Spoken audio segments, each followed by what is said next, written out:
Hello everyone. Today I will be dealing with Indian Contract Act 1872, dealing with section 2A, 2B and 2C. First, dealing with section 2A जो offer को define करता है। Offer होता क्या है?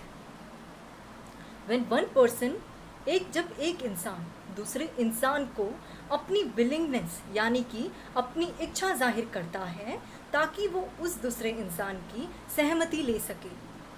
For example suppose मैं अपनी friend के पास जाती हूँ और मुझे अपनी बुक को 2000 रुपीज़ में बेचना है। ठीक है, मैं उससे बोलती हूँ will you purchase my book of ₹2000? क्या तुम मेरी बुक को ₹2000 में खरीदोगी? ये मैंने उसके सामने अपनी विलिंगनेस को जाहिर करा। ठीक है, नाउ अब ये उसके ऊपर है। I was there with a view of obtaining an assent. मैं उसका राजीनामा लेने के लिए वहाँ गई। Now it's up to her now to whether she want to accept it or whether she want to reject it. ठीक है, अब ये now this was a proposal. Now अब ये मेरे तरफ से क्या था? ये मेरे तरफ से क्या था? Offer.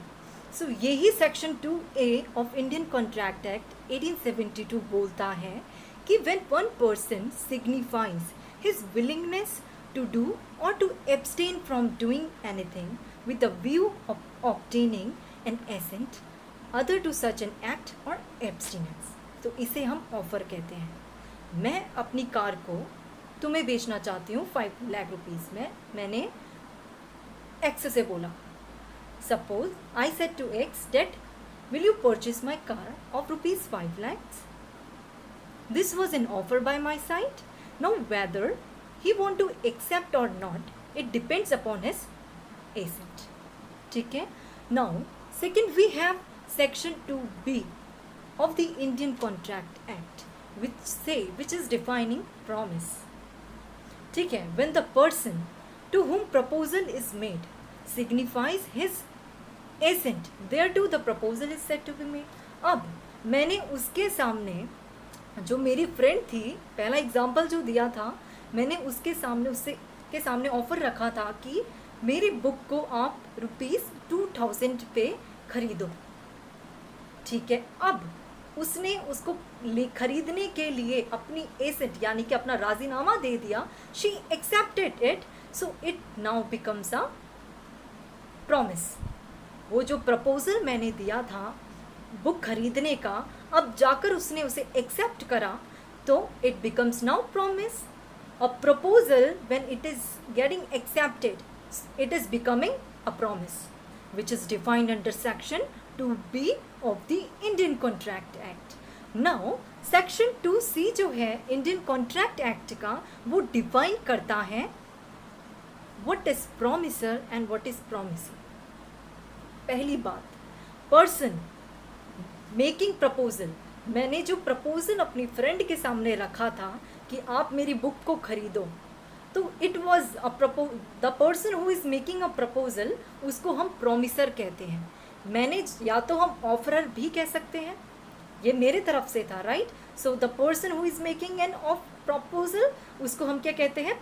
Promiser. Now the person अब उसे जो एक्सेप्ट करेगा, जो मैंने जो प्रपोजल जिसे दिया था, अब जो मेरी फ्रेंड है उसे अगर एक्सेप्ट करती है, so she will be now promisee. ठीक है, और ऑफरी। ठीक है, तो ये डिफाइंड है सेक्शन 2C में। No there are certain types of offer. Offer जो हैं बेसिकली इंडियन कॉन्ट्रैक्ट एक्ट में डिफरेंट टाइप्स के हैं। फर्स्ट है पॉजिटिव एंड नेगेटिव ऑफर। अब you might have seen the definition. See, here in the definition it has been written with other to such an act or abstinence. ठीक है, act means to do something, it means positive offer, or to abstain from doing something, that is abstinence, वो एक negative offer होता है। ठीक है, अब ये अगर मैं राजीनामा देती हूँ तो वो पॉजिटिव, मतलब to do something will be positive offer, और to abstain from doing something will be negative offer. आप जिस ऑफर को करने से ना करते हैं। नाउ जो जनरल ऑफर होता है, it is made to the public at large, ठीक है, and hence anyone can accept it and can do the desired act. वो किसी पर्टिकुलर इंसान के लिए नहीं, it is made to public at large. Now जो स्पेसिफिक ऑफर होता है वो किसी एक पर्टिकुलर एक डेफिनाइट पर्सन के लिए बना होता है। Only that person has to perform the conditions of the that offer, ठीक है। एक let us understand the specific offer by an illustration. Suppose A ने ऑफर करा बी को कि आप मेरी टीवी को ₹12,000 में खरीदेंगे, एंड डेट ऑफर ए ने जो था वो खाली बी को करा और किसी को नहीं, ओनली टू बी, एक स्पेसिफिक पर्सन को करा।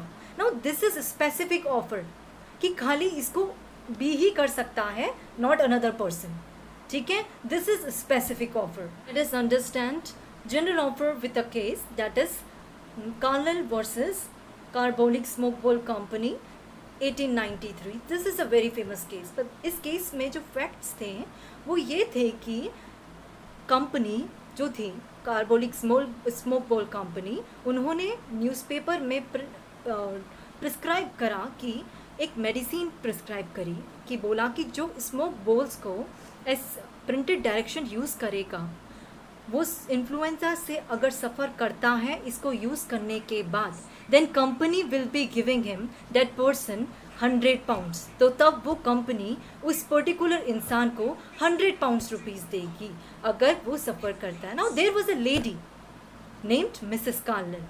She used that medicine as prescribed in the printed direction. उन्होंने उसी के अकॉर्डिंग, उस डायरेक्शंस के अकॉर्डिंग उस मेडिसिन को यूज़ करा। Now ultimately she suffered from influenza, ठीक है। वो इन्फ्लुएंजा से सफ़र कर जाती है और जब वो कंपनी के पास जाती है कि वो उसे 100 पाउंड रुपीज़ रिवॉर्ड दें क्योंकि उसने मेडिसिन इस तरीके से यूज़ करी थी जैसे न्यूज़पेपर में प्रिस्क्राइब्ड था, तो कंपनी उसे बोलती है कि कंपनी उन्हें रिवॉर्ड देने से मना कर देती है। नाउ मिसेस कार्नेल उन्हें, उस कंपनी को सू कर देती है कि they haven't paid me the reward as they have prescribed in the newspaper in the printed directions. Now जो कंपनी थी, अब उनका कंटेंशन क्या था? कंपनी के अकॉर्डिंग जो ये ऑफर था means for to form a valid contract acceptance has to be given to an offer. So Mrs Carnell ने ऐसा कुछ नहीं करा, एंड जो ये ऑफर था was not made to Mrs Carnell particularly. So company के according they are not liable to pay Mrs. Carnell reward of 100 pounds.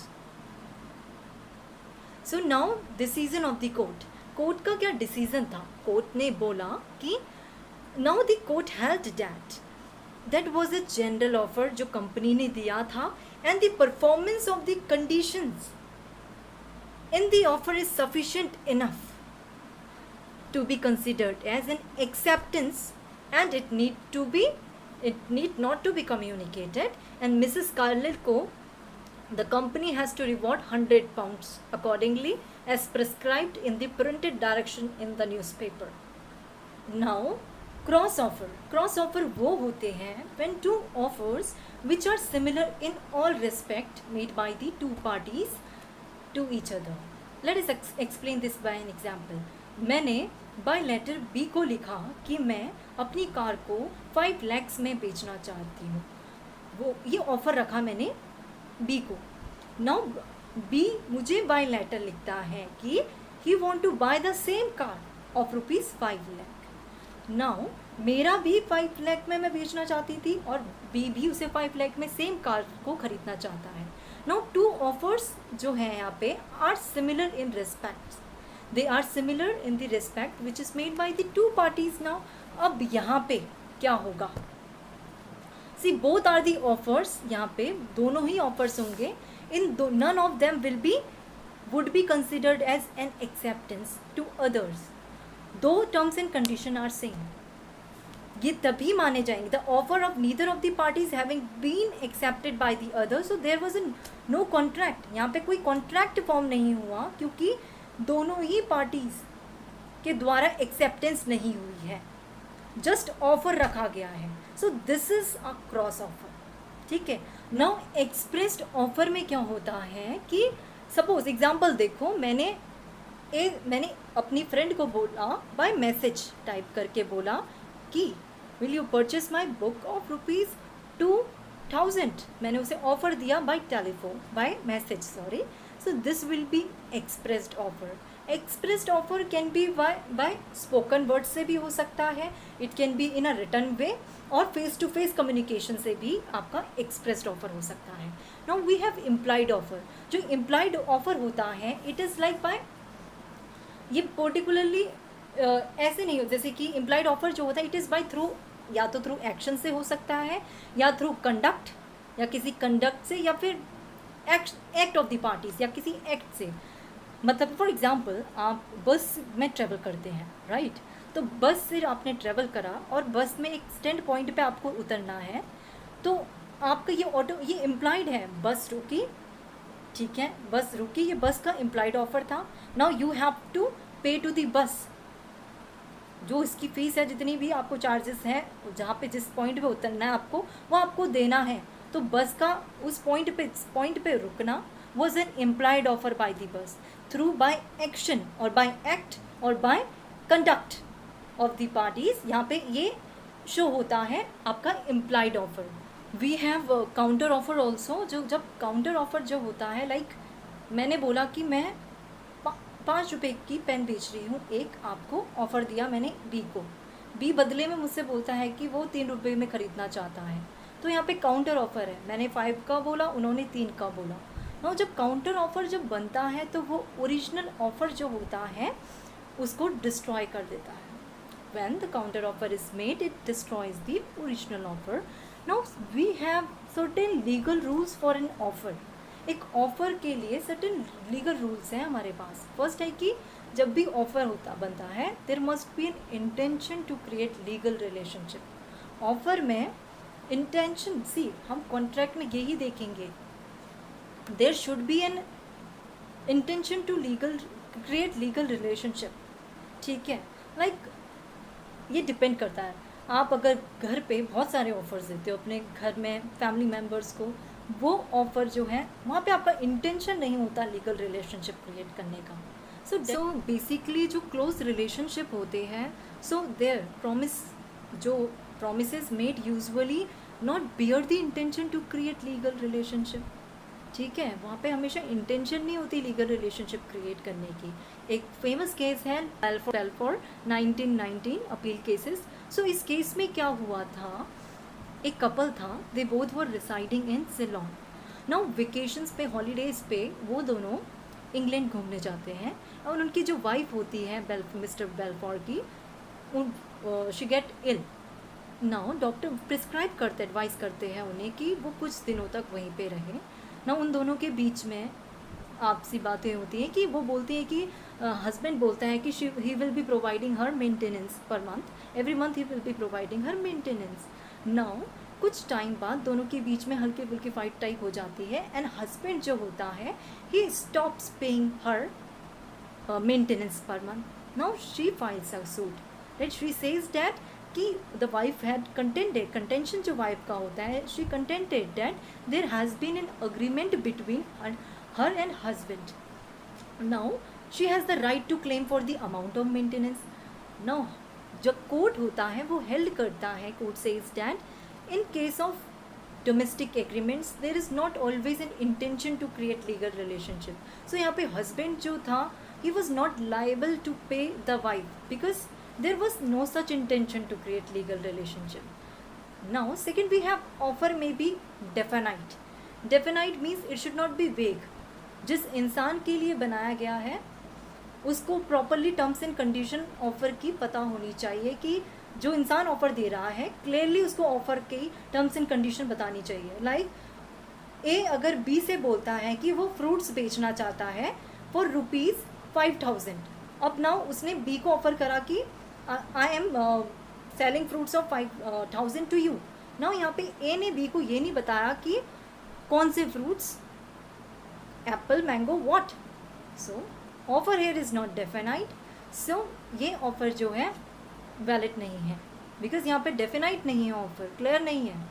So third we have offer must be made with a view to obtain an asset. Definitely offer with an intention, मतलब कि उस दूसरे particular जिसके लिए offer बनाया गया है उसकी राज़ीनामा लेने के लिए ही डेफिनेटली आप ऑफ़र बनाओगे, राइट. सी ऑफ़र जो है एसेंट लेने के लिए बनाया जाता है. लाइक मैंने एक टेक्स्ट मैसेज लिख दिया मेरी फ्रेंड को और मैंने बोल दिया कि अगर तुमने मेरा ऑफ़र को एक्सेप्ट नहीं करा, मैं अगर तुमने मुझे रिप्लाई नहीं करा, मैं समझूंगी कि तुमने ऑफ़र को एक्सेप्ट कर दिया है. Will this is this a valid offer? यहाँ पे एसेंट ही नहीं दी अगर दूसरे इंसान ने, सो यहाँ पे उसने एक्सेप्टेंस ही नहीं करा, सो देन ये ऑफ़र नहीं माना जाएगा वैलिड. ठीक है. और कि सर्टेन रूल्स ये भी एसेंशियल एक ये भी है कि ऑफ़र जो है मस्ट बी कम्युनिकेटेड. जिस इंसान के लिए ऑफ़र बनाया गया है it must be communicated to that person.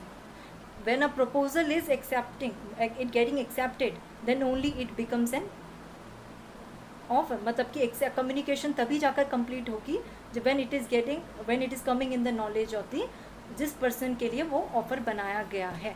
ठीक है. नाउ ऑफ़र जो है एक्सप्रेस्ड भी हो सकता है, इम्प्लाइड भी हो सकता है. I have told that. Now जो ऑफ़र है वो कंडीशनल भी, ऑफ़र में भी कंडीशनल.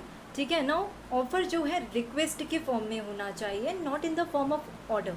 ठीक है. ऑफ़र जो हम दूसरे को देंगे वो हमेशा एज ए रिक्वेस्ट की फॉर्म में होना चाहिए एंड एक रीज़नेबल नोटिस के साथ with a and otherwise you all know जो अभी पूरे डिस्कस कर चुकी हैं.